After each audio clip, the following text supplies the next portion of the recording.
Hey everybody, welcome to my channel Geology World, and this is the chapter 13 Volcanicity and Associated Landforms. Volcanic eruption का ही दूसरा नाम होता है volcanicity.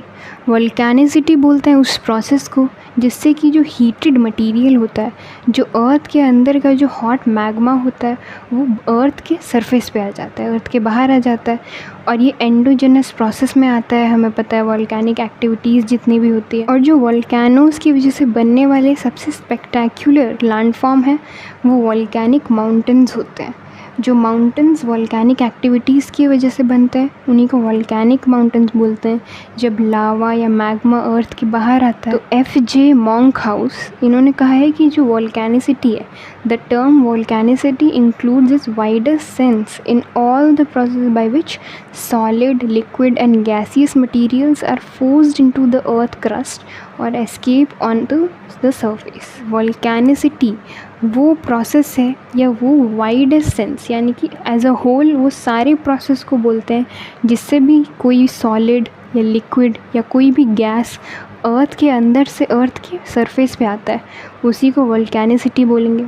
Now S.W. वुडरिज and R.S. Morgan ने बोला है कि जो वर्ड वॉल्केनिसिटी है इसमें वो सारे प्रोसेस आ जाते हैं जिससे भी जो मोल्टन रॉक मटेरियल होता है यानी कि मैग्मा वो अर्थ के क्रस्ट के ऊपर बाहर आ जाता है और लेटर ऑन वो सॉलिडिफाई हो जाता है और क्रिस्टल का फॉर्म ले लेता है, क्रिस्टलाइन या सेमी क्रिस्टलाइन रॉक बन जाता है। Now P.G. वॉरचेस्टर ने बोला है कि वॉल्केनिज़म में वो सारे फिनोमेनाज या वो सारे प्रोसेस आते हैं जो कि अर्थ के हीटेड मटेरियल से कनेक्टेड, उसके अर्थ के इंटीरियर से सरफेस पे आने से कनेक्टेड, उन्हीं प्रोसेस को वॉल्केनिसिटी बोलते हैं, वॉल्केनिज़म बोलते हैं। वॉल्केनिक माउंटेन्स तब बनते हैं जब वॉल्केनिक मटेरियल एक जगह पे इकट्ठा हो जाता है, एक्यूमुलेट हो जाता है, जैसे कि लावा, मैग्मा, वॉल्केनिक ऐश और डस्ट एक जगह पे इकट्ठा होने लगता है। ये सारी मटेरियल्स लेयर बाय लेयर जमा होते चले जाते हैं और एक बहुत बड़ा डोम का शेप ले लेते हैं,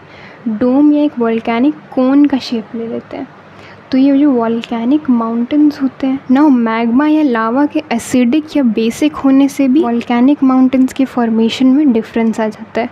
अगर बेसिक है लावा तो वो बहुत ही फ्लैट या फिर ज़्यादा बड़ा वॉल्केनिक डोम नहीं बन पाएगा क्योंकि जो बेसिक लावा होगा वो ज़्यादा फ्लूइड होगा। पर अगर लावा जो है वो एसिडिक हो जाए तो बहुत ज़्यादा गाढ़ा हो जाएगा, विस्कस मीन्स गाढ़ा, और वो सॉलिडिफाई हो जाएगा। जो छेद है जिससे वो निकलेगा उसी के चारों ओर वो सॉलिडिफाई होकर जम जाएगा और एक बहुत ही स्टीप साइडेड वॉल्केनो कोन बनेगा। So this kind of volcano will be bigger and broader.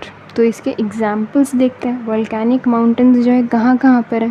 पहला है वेसुवियस इटली, सेकेंड है माउंट फुजियामा जापान में, थर्ड है किलिमंजारो अफ्रीका में, फोर्थ है कोटोपाक्सी एक्वाडोर में, फिफ्थ है निकोबार आइलैंड्स इंडिया में। नाउ ईस्ट एशिया में, जो एशिया का ईस्ट साइड है, जापान वगैरह वाला साइड, वहाँ पे बहुत सारे वॉल्केनोस पाए जाते हैं, वहाँ पे वॉल्केनिक माउंटेन ज़्यादा पाए जाते हैं। तो नॉर्थ और साउथ अमेरिका में भी जो वॉल्केनोस पाए जाते हैं वो मिलकर एक रिंग बना देते हैं। रिंग का शेप जो होता है उसी को पैसिफिक रिंग ऑफ फायर भी बोला जाता है। पैसिफिक ओशन के चारों ओर बनने वाले ये वॉल्केनिक माउंटेन्स हैं, इसलिए इसे पैसिफिक रिंग ऑफ फायर भी बोला जाता है।